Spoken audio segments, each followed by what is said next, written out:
नमस्कार मित्रों, जय श्री महाकाल। आज बात करेंगे अप्सरा जैसी सात्विक देवी के ऊपर लांछन लगाने वाले एक महामूर्ख के विषय में। मित्रों देखिए, जो अप्सराएं होती हैं वह एक सात्विक देवी हैं और अप्सराओं को सिद्ध करना आसान होता है।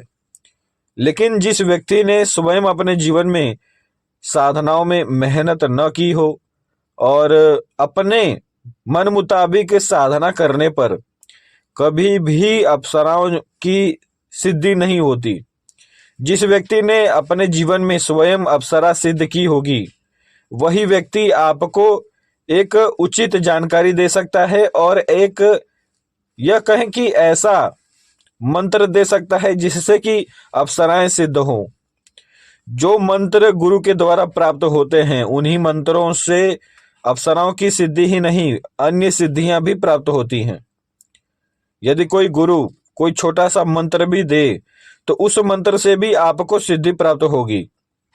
अब जैसे मान लीजिए किसी सिद्ध गुरु ने आपको नाम की दीक्षा दी हो, जैसे किसी भी देवी देवताओं का जो नाम होता है, जो हमारे ईश्वर हैं, उनके नामों की जो दीक्षा होती है, उस दीक्षा को प्राप्त करके जब आप नाम जप करते हैं तो वह नाम आपको एक प्रकार से मंत्र की सिद्धि के तौर पर आपको शक्ति प्रदान करता है। यही नियम मंत्रों के प्रति भी लागू होते हैं। जब कोई सिद्ध गुरु आपको कोई मंत्र देता है तो वह मंत्र अवश्य ही जागृत होता है और आपको सिद्ध होता है।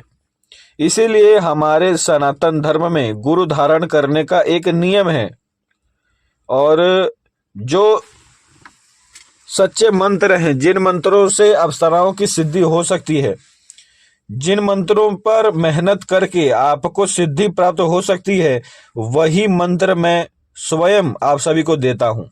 लेकिन मित्रों, एक महामूर्ख हैं या यह कहें कि एक महाअनुभव है, जो कि अपने आप को कुछ ज्यादा ही श्रेष्ठ समझते हैं। ऐसे महामूर्खों के ऊपर मैं ज्यादा नहीं बोलूंगा, बस खाली इतना कहना चाहूंगा कि तुमने स्वयं अपने जीवन में कुछ उखाड़ा न हो या तुम्हारे अंदर दम न हो तो इसका अर्थ यह नहीं है कि पृथ्वी वीरों से खाली है। मित्रों, एक ऐसा व्यक्ति है जो कि कहता है कि जितने भी यूट्यूब पर अप्सराओं के प्रति वीडियो बनाने वाले लोग हैं, उन सभी ने अप्सराओं की सिद्धि नहीं की है, वह केवल बातें करते हैं। ऐसी बातें करने वाले व्यक्ति को मैं केवल यही जानकारी देना चाहूंगा कि तुमने स्वयं कभी अपने जीवन में सिद्धि प्राप्त नहीं की होगी, इसीलिए तुम सोच रहे हो कि बाकी के साधक जितने भी यूट्यूब पर पड़े हैं वह सभी ढोंगी हैं। लेकिन मैं यह केवल कहना चाहूंगा कि जब भी कोई साधक मेहनत करता है साधनाओं में, जब भी कोई साधक गुरु से दीक्षा प्राप्त करके साधना करता है तो उसे अवश्य ही सिद्धि प्राप्त होती है। अब तुमने अपने वीडियो में यह बात किया है कि पहले गणेश जी की साधना करें। इससे पहले तुमने कहा था कि मूलाधार को जागृत करने के लिए गणेश जी की साधना करें, फिर भगवान शिव के त्र्यंबक बीज मंत्र का जप करें। तुम्हें स्वयं ही यह जानकारी नहीं है कि गणेश जी के मंत्रों के पश्चात त्र्यंबक मंत्र का जप करने से क्या हानि हो सकती है, क्या लाभ हो सकता है, या कुंडलिनी में कितना प्रचंड ऊर्जा उत्पन्न होगी जिससे कि व्यक्ति को कई प्रकार की परेशानियां भी आ सकती हैं। मित्रों देखिए, मैं आप सभी को यह बात समझाना चाहूंगा कि मंत्र के साथ खिलवाड़ नहीं करना चाहिए। जब आप कोई एक मंत्र आरंभ करते हैं जप करना, उसी मंत्र को जपना आरंभ जब आप करते हैं तो उसी मंत्र पे आप सभी को मेहनत करनी चाहिए। जैसे किसी व्यक्ति ने एक मंत्र आरंभ किया जप करना, अप्सराओं का ही मंत्र ले लेते हैं। किसी व्यक्ति ने उर्वशी अप्सरा के मंत्र का जप आरंभ किया, अब वह बीच बीच में मंत्र जप बंद कर देगा या फिर मंत्र अपना बदलेगा बार बार, तो इसमें सिद्धि कभी भी नहीं प्राप्त होगी। हाँ, लेकिन कोई व्यक्ति है जो कि एक ही मंत्र को पकड़ के उसी मंत्र की साधना कर रहा है, लंबे समय तक कर रहा है, एक बार साधना की सिद्धि नहीं प्राप्त हुई, 2 बार साधना की सिद्धि नहीं प्राप्त हुई, 3 बार साधना की, तीसरे बार में तो सिद्धि प्राप्त होती ही होती है। लेकिन यदि फिर भी नहीं प्राप्त होती है तो आप सभी को यह सोचना चाहिए कि आपके पूर्व जन्म के जितने भी पाप हैं, जितने भी पाप कर्म हैं, वह अधिक हैं। इसी कारण से आपको सिद्धि नहीं प्राप्त होती है। लेकिन मित्रों, ऐसा नहीं है कि मंत्र जप करने से आपको कोई लाभ नहीं प्राप्त होता। जब भी आप कोई भी मंत्र जप आरंभ करते हैं, कोई साधना आरंभ करते हैं, तो जितना भी आप मंत्र जप करते हैं उन सभी से आपके पूर्व जन्म के जितने भी कर्म हैं वह सभी नष्ट होते हैं। तो मित्रों, मंत्रों का जप अवश्य करना चाहिए और जितनी भी अप्सराएं हैं वह सिद्ध अवश्य ही होती हैं। देखिए, एक गुरु का ज्ञान होता है। यदि किसी व्यक्ति के पास गुरु का ज्ञान हो तो वह अप्सराओं की सिद्धि केवल 1 घंटे में कर लेगा।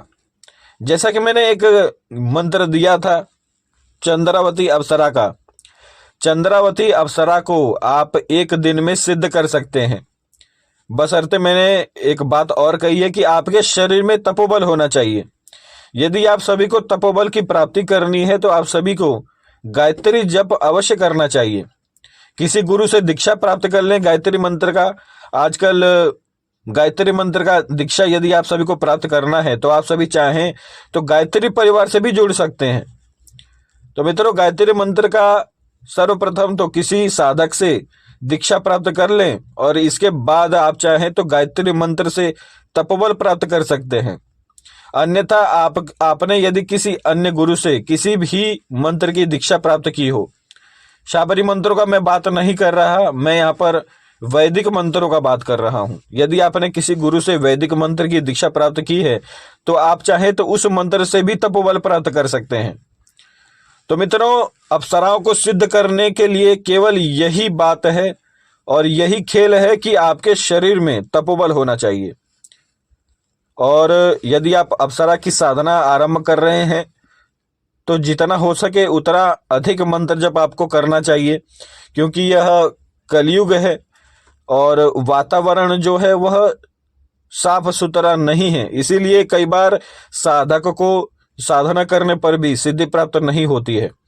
अब पूर्व काल में क्या होता था, जितने भी हमारे साधक थे वह जंगलों में या तो साधना करते थे या फिर ऐसे स्थान पर साधना करते थे जहां पर साफ सुथरा वातावरण हो, और इसी कारण से उन्हें सिद्धि भी प्राप्त होती थी। तो मित्रों, सिद्धि साधनाओं में, आध्यात्मिक मार्ग में स्वच्छ वातावरण भी बहुत मायने रखता है, बहुत महत्वपूर्ण है। इसीलिए हमारे साधु संत जंगल में जाकर साधना करते हैं।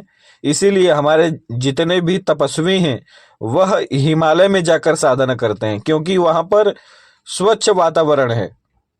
तो मित्रों, मुझे उम्मीद है आप सभी को कुछ न कुछ ज्ञान अवश्य ही प्राप्त हुआ होगा। अप्सराओं जैसी सात्विक देवियां अवश्य ही सिद्ध होती हैं। किसी भी महामूर्ख के बातों में आकर आप सभी को किसी भी देवी का अपमान नहीं करना चाहिए। जय श्री महाकाल।